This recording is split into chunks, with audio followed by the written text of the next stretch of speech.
Hello friends, तो कैसे हैं आप लोग। तो मैं जुड़ गया हूं आपके न्यू सेशन के साथ और जो मैं आपके लिए आज लेकर आया हूं बहुत सारे क्वेश्चंस जो आपके बीपीएससी और बीपीएससी टीआरई के लिए बेहद ही ज़्यादा इंपॉर्टेंट होने वाला है। तो चलिए हम लोग अपने क्लास की शुरुआत कर लेते हैं। तो हमारा फर्स्ट क्वेश्चन है, बिहार में 1857 की क्रांति कहाँ से शुरू हुई। रोहिणी, मेरठ, कानपुर या अवध।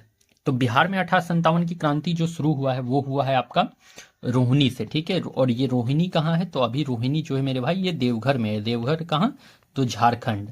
तो रोहिणी से जो है 1857 की क्रांति का शुरू हुआ था बिहार में, और ये रोहिणी से हुआ था। और ये अभी रोहिणी फिलहाल देवघर का एक पार्ट है, ठीक, देवघर में है, ठीक है। और देवघर कहाँ है, तो देवघर झारखंड में है अभी, ठीक है। 1857 की क्रांति शुरू कब हुआ है, तो 1857 की क्रांति शुरू हुआ, ये हुआ है 10 मई 1857 को। 10 मई 1857 को शुरू हुआ है, स्टार्ट हुआ है कहाँ से, तो मेरठ से, ठीक है, मेरठ से, मेरठ से।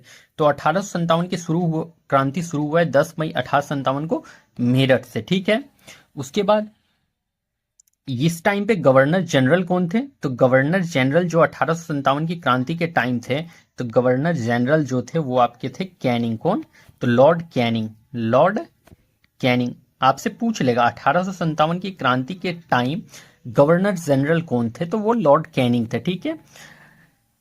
प्रधानमंत्री कौन थे ब्रिटेन के, 1857 की क्रांति के समय जो ब्रिटेन के प्रधानमंत्री कौन थे, ब्रिटेन के प्रधानमंत्री पीएम, प्राइम मिनिस्टर, तो वो मेरे भाई पाम ऑस्टिन थे। पाम ऑस्टिन थे, ठीक है, पाम ऑस्टिन थे। कौन थे, तो पाम ऑस्टिन जो थे वो ब्रिटेन के प्रधानमंत्री थे। इतना बात क्लियर हो गया। अब देखिए यहाँ पे कि आपके जो कानपुर से आपके क्रांति को किसने शुरू किया था, तो कानपुर से आपका नाना साहब ने क्रांति को शुरू किया था, ठीक है, नाना साहब।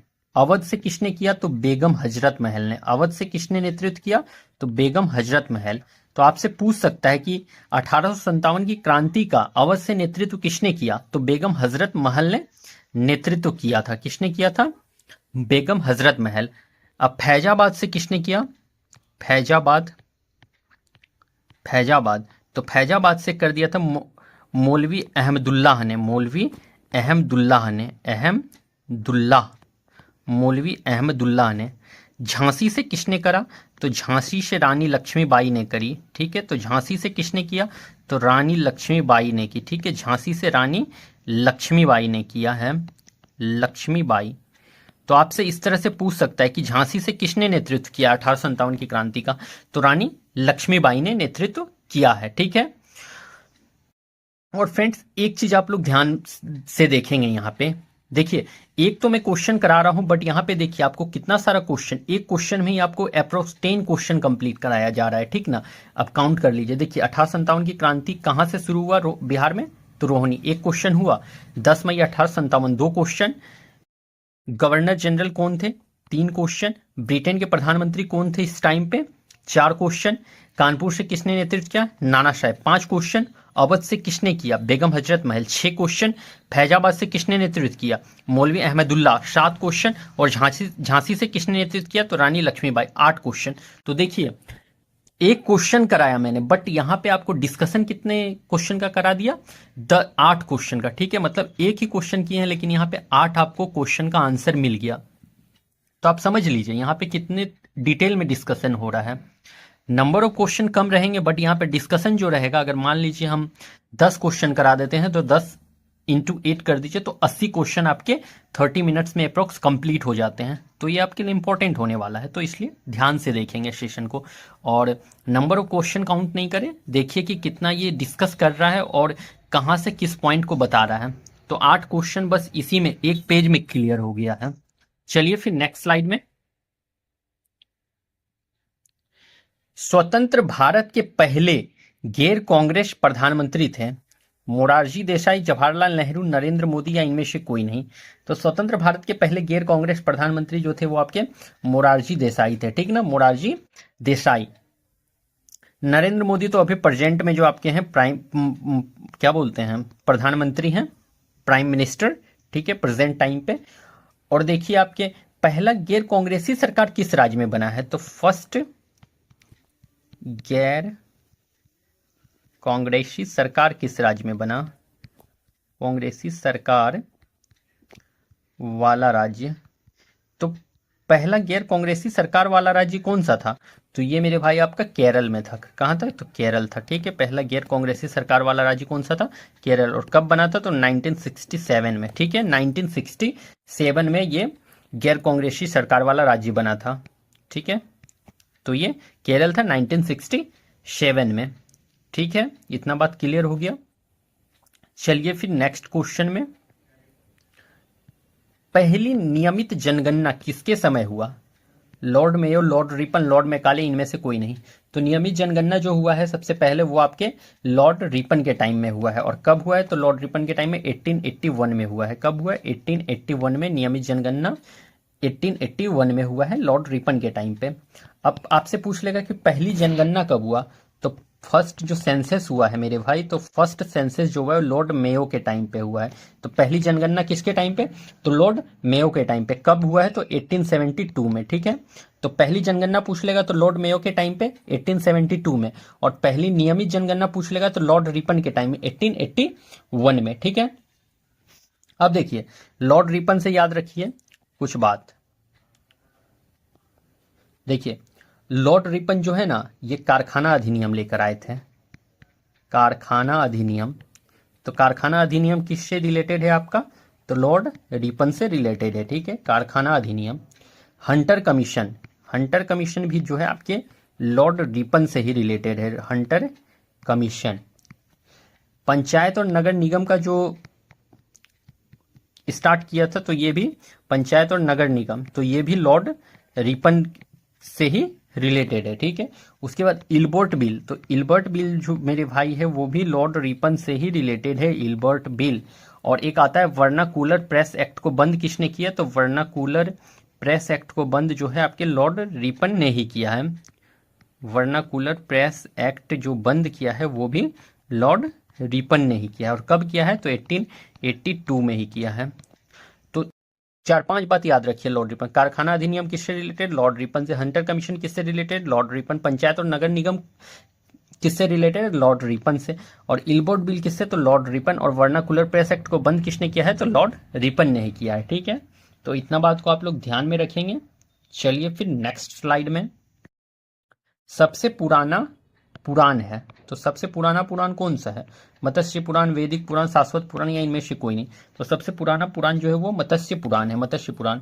और कितने टोटल पुराण है? तो टोटल पुराण जो मेरे भाई वो है 18। ठीक है, टोटल पुराण कितने हैं? तो 18 पुराण है टोटल। चलिए फिर नेक्स्ट स्लाइड में, जय जगत का नारा दिया विनोबा भावे, जवाहरलाल नेहरू, महात्मा गांधी, इनमें से कोई नहीं। तो जय जगत का जो नारा वो विनोबा भावे ने दिया है। ठीक है, जय जगत का नारा विनोबा भावे ने दिया। और देखिए विनोबा भावे से याद रखिएगा कि ये व्यक्तिगत सत्याग्रह के पहले सत्याग्रही थे। व्यक्तिगत सत्याग्रह के फर्स्ट सत्याग्रही, सत्याग्रह के फर्स्ट जो थे वो सत्याग्रही थे। आपसे ये क्वेश्चन पूछ लिया जाता है कि व्यक्तिगत सत्याग्रह के प्रथम सत्याग्रही कौन थे? तो वो विनोबा भावे थे। ठीक है, और एक बात याद रखिएगा, व्यक्तिगत सत्याग्रह जो था, तो व्यक्तिगत सत्याग्रह को स्टार्ट किसने किया? तो स्टार्ट किया था इसे महात्मा गांधी ने। स्टार्ट किया महात्मा गांधी ने। व्यक्तिगत सत्याग्रह को स्टार्ट किसने किया? तो महात्मा गांधी ने। ठीक है, महात्मा गांधी। पहले सत्याग्रही कौन थे व्यक्तिगत सत्याग्रह के? तो फर्स्ट सत्याग्रही जो आपके थे वो विनोबा भावे, विनोबा भावे, विनोबा भावे, विनोबा भावे। ठीक है, सेकेंड सत्याग्रही कौन थे?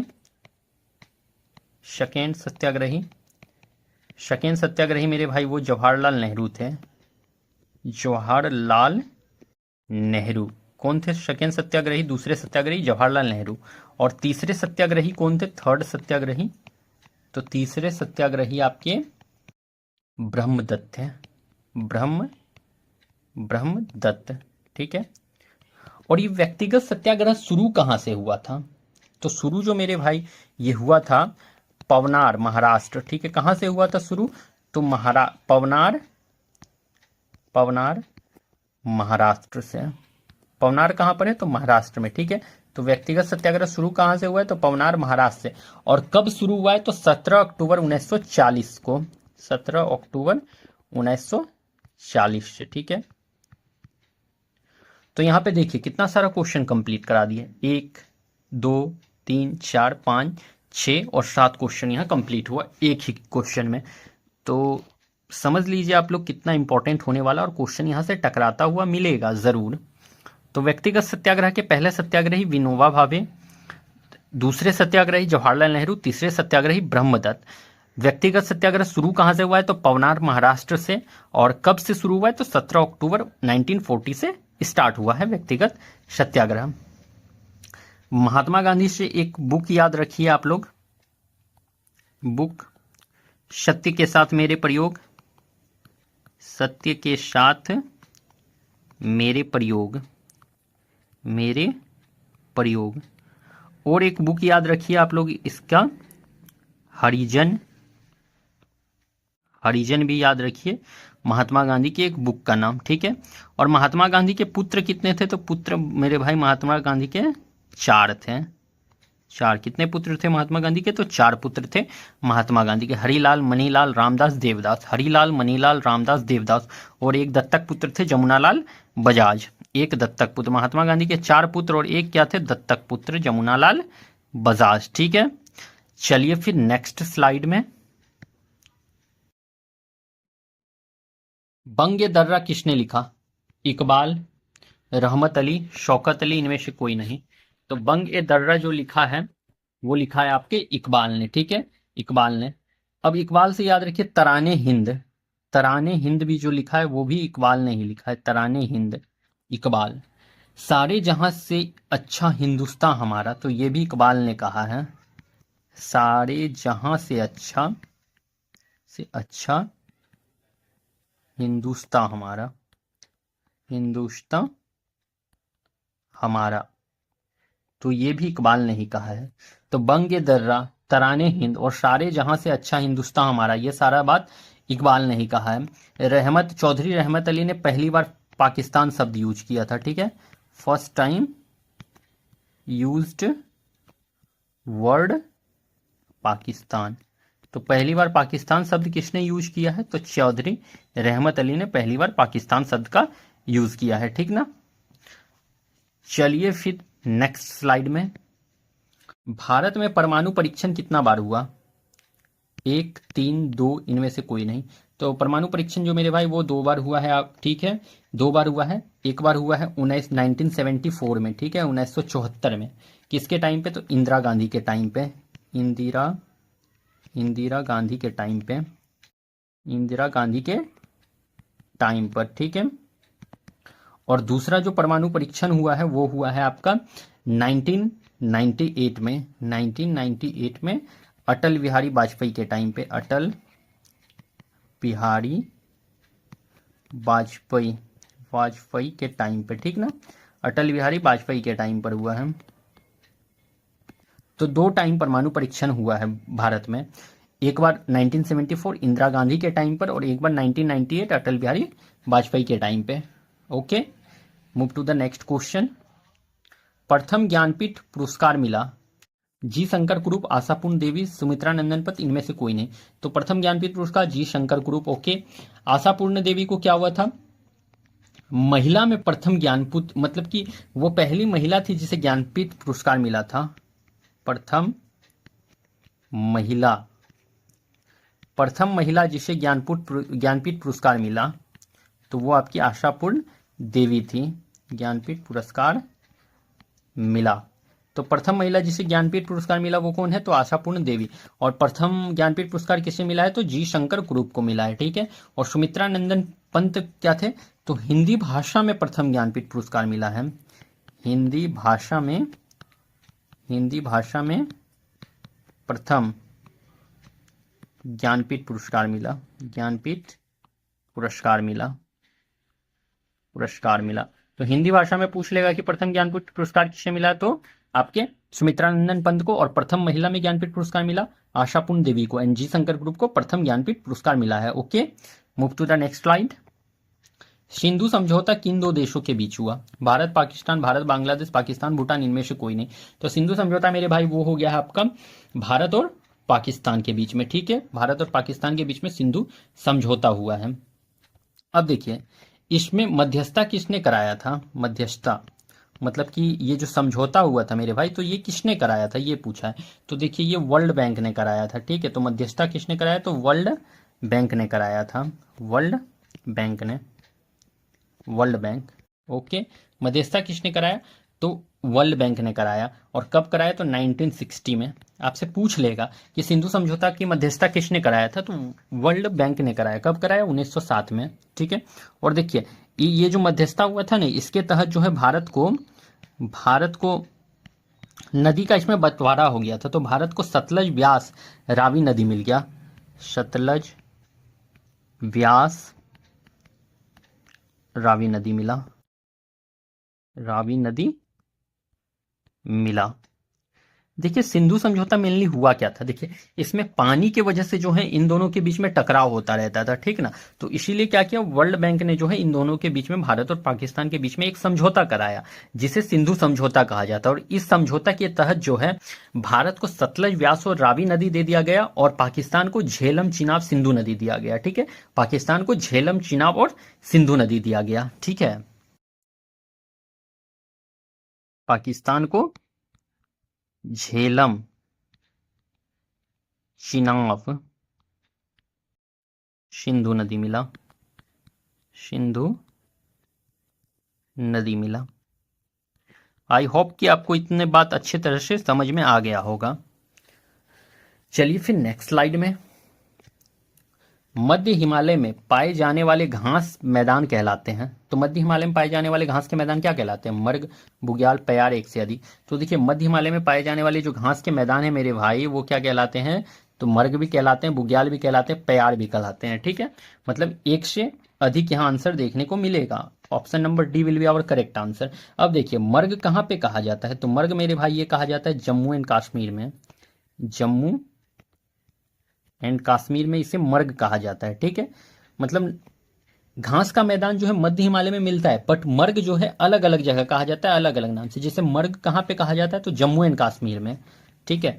बुग्याल कहाँ जाता है, तो बुग्याल आपका कहा जाता है उत्तराखंड में, उत्तराखंड में क्या कहा जाता है घास के मैदान को, बुग्याल।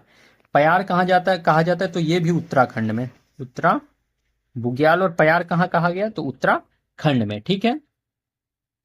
अब देखिए मध्य हिमालय को ही, एक चीज नोटिस और कीजिएगा, मध्य हिमालय को ही लघु हिमालय, लघु हिमालय या फिर इसी को हिमाचल हिमालय भी कहा जाता है, हिमाचल हिमालय। मध्य हिमालय का 3 नाम है, ठीक है। एक तो मध्य हिमालय, दूसरा लघु हिमालय और तीसरा हिमाचल हिमालय। सभी मध्य हिमालय का ही नाम है। और मध्य हिमालय को मेरे भाई जम्मू कश्मीर में पीर पंजाल श्रेणी कहा जाता है।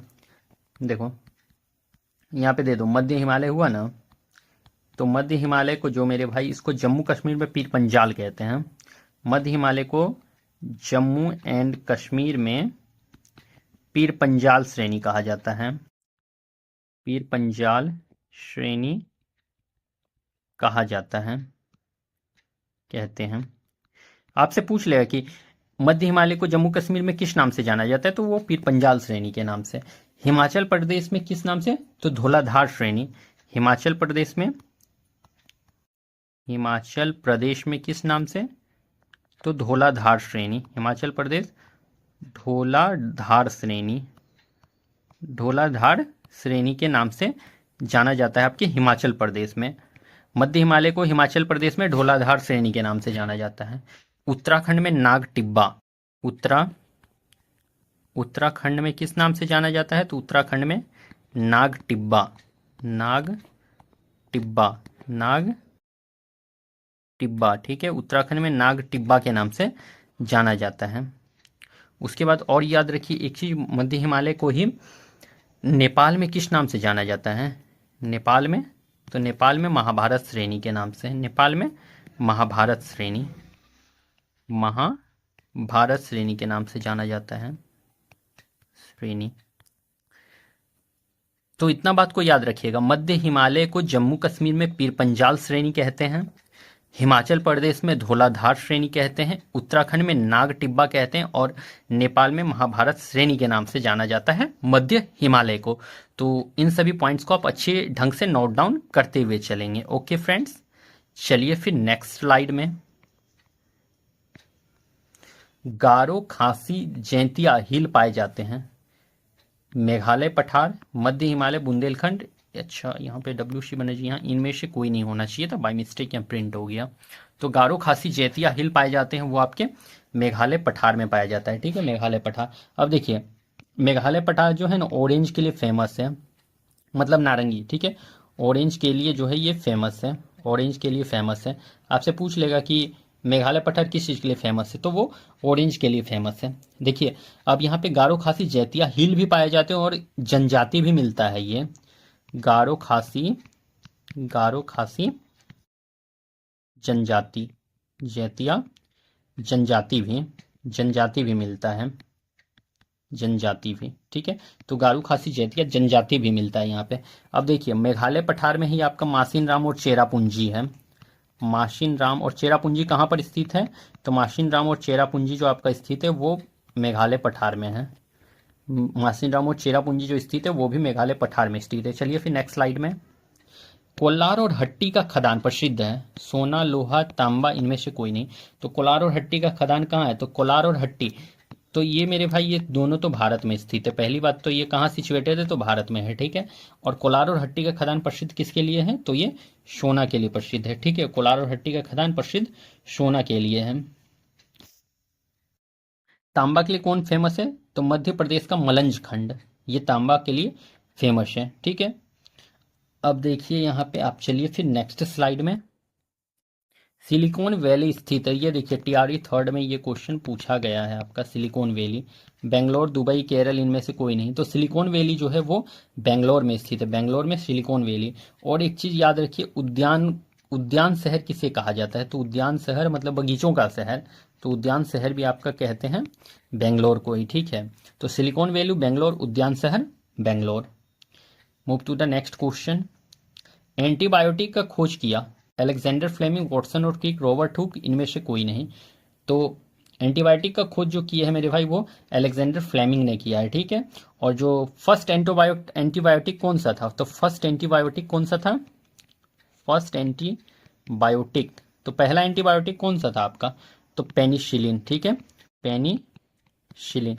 तो आपसे पूछ लेगा कि सबसे पहला एंटीबायोटिक कौन सा है, तो पेनिसिलिन। और ये किससे निकाला गया है, तो पेनिसिलिन जो निकाला गया है ये पेनिसिलियम नोटाटम, पेनिसिलियम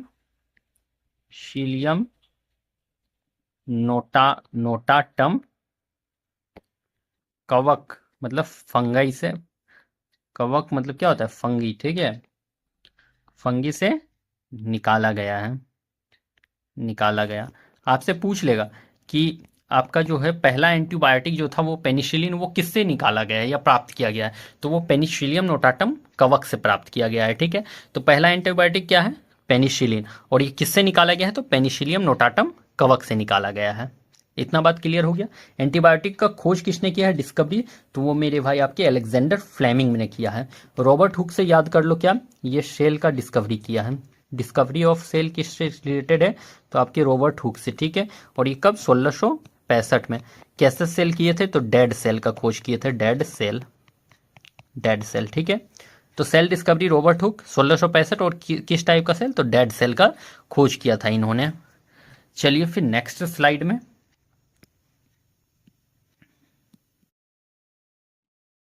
खनिज में सबसे अधिक तत्व मिलता है, सिलिकॉन, पारा, आयरन, इनमें से कोई नहीं। तो खनिज में सबसे अधिक जो मिलता है वो आपका सिलिकॉन मिलता है। ठीक है, क्या मिलता है, तो सिलिकॉन जो है आपके खनिज में मिलता है सबसे ज्यादा। ठीक है, सिलिकॉन। आयरन का रासायनिक सूत्र क्या होता है, तो Fe याद रखिएगा। चलिए फिर नेक्स्ट स्लाइड में। पारा किसे कहते हैं, तो मरकरी को ही पारा कहा जाता है, मरकरी को ही पारा कहा जाता है। चलिए फिर नेक्स्ट स्लाइड में। प्लास्टर ऑफ पेरिस का रासायनिक सूत्र है VBI, लिख लो, छपेगा एक क्वेश्चन यहाँ से, तो VBI प्लास्टर ऑफ पेरिस का रासायनिक सूत्र CSO4 2H2O CaO Fe, इनमें से कोई नहीं। तो देखो प्लास्टर ऑफ पेरिस, तो CSO4 तो होना नहीं है, CaO नहीं, Fe तो नहीं, तो इनमें से कोई नहीं, ये सही होगा। तो इसका प्लास्टर ऑफ पेरिस का सूत्र क्या है, तो CaSO4 हाफ H2O, ये है प्लास्टर ऑफ पेरिस का रासायनिक फॉर्मूला। ठीक है, प्लास्टर ऑफ पेरिस का रासायनिक फॉर्मूला जो है CaSO4 हाफ H2O, जिसे कहा जाता है calcium sulphate hemihydrate. Calcium sulphate hemihydrate. और ये कैल्शियम सल्फेट हेमीहाइड्रेट प्राप्त कहाँ से किया जाता है? तो ये आपके जिप्सम से प्राप्त किया जाता है। मतलब कि प्लास्टर ऑफ पेरिस कहाँ से प्राप्त होगा? तो वो जिप्सम से प्राप्त होगा। ठीक है, और जिप्सम का सूत्र क्या होता है? तो CaSO4 2H2O। ये किसका है? तो ये जिप्सम का सूत्र है। जिप्सम आपसे पूछ लेगा प्लास्टर ऑफ पेरिस किससे प्राप्त किया जाता है? तो वो जिप्सम से प्राप्त किया जाता है। और जिप्सम का क्या सूत्र है? CaSO4 2H2O। ठीक है, जिप्सम। और प्लास्टर ऑफ पेरिस का सूत्र है CaSO4 half H2O calcium sulphate hemihydrate. CaO किसका सूत्र है? तो क्विक लाइम। क्विक लाइम जो है आपका, quick lime CaO। Okay, quick lime किसका केमिकल फॉर्मूला है? तो CaO का केमिकल फॉर्मूला है। ओके फ्रेंड्स, Fe क्या है? तो आयरन है। Fe आयरन क्या है? तो Fe आयरन है। चलिए फिर नेक्स्ट स्लाइड में, खाने वाला सोडा का रासायनिक सूत्र बताइए क्या होगा? खाने वाला सोडा का रासायनिक सूत्र, बहुत ही अच्छा क्वेश्चन है ये। और इसे यहाँ तो इसको VVI कर लो, जितना भी VVI कर लो कम ही है। यहाँ से एक क्वेश्चन फिक्स है, छपेगा एक क्वेश्चन फिक्स है यहाँ से। तो खाने वाला सोडा का रासायनिक सूत्र क्या है? NaCO3 N2O CaCl3, इनमें से कोई नहीं। तो खाने वाला सोडा, बेकिंग सोडा जिसे कहते हैं इंग्लिश में बेकिंग सोडा, तो NaCO3। Okay, NaCO3। एंड इसे सोडियम बाइकार्बोनेट भी कहा जाता है। Sodium bicarbonate, sodium bicarbonate. कुछ और केमिकल फॉर्मूला को याद रख लो क्योंकि ये इंपॉर्टेंट है। अब जैसे यहाँ पे आ गया धोने वाला soda, washing soda. Washing soda का क्या हो जाएगा? देख लो, वॉशिंग सोडा का जो रासायनिक सूत्र होगा वो क्या होगा? Na2CO3 10H2O, Na2CO3 10H2O, जिसको कहा जाता है सोडियम कार्बोनेट। सोडियम कार्बोनेट, तो Na2CO3 10H2O washing soda. Okay, next हो जाता है आपका, अब ले लीजिए लाफिंग गैस। लाफिंग गैस को क्या कहा जाता है? लाफिंग गैस का क्या होगा? तो N2O, जिसको कि नाइट्रस ऑक्साइड कहते हैं। Nitrous oxide. ठोस कार्बन डाइऑक्साइड, ठोस कार्बन डाइऑक्साइड को क्या कहेंगे? ठोस कार्बन डाइऑक्साइड, तो ठोस कार्बन डाइऑक्साइड को क्या कहेंगे? बता दो, बताओ क्या कहेंगे? ठोस कार्बन डाइऑक्साइड को ड्राई स्नो कहा जाता है। ड्राई स्नो मतलब कि शुष्क बर्फ। शुष्क बर्फ किसको कहा जाता है? ठोस कार्बन। और ये TRE 3rd का क्वेश्चन है ये, कि शुष्क बर्फ किसे कहा जाता है? शुष्क बर्फ जो आपके कहा जाता है वो ठोस कार्बन डाइऑक्साइड को कहा जाता है। शुष्क बर्फ, ये क्वेश्चन आया हुआ है TRE 3rd में। शुष्क बर्फ या ड्राई स्नो किसे? तो ठोस कार्बन डाइऑक्साइड को कहा जाता है। ठीक है, ब्लीचिंग पाउडर का क्या हो जाएगा? ब्लीचिंग पाउडर का हो जाएगा CaOCl2।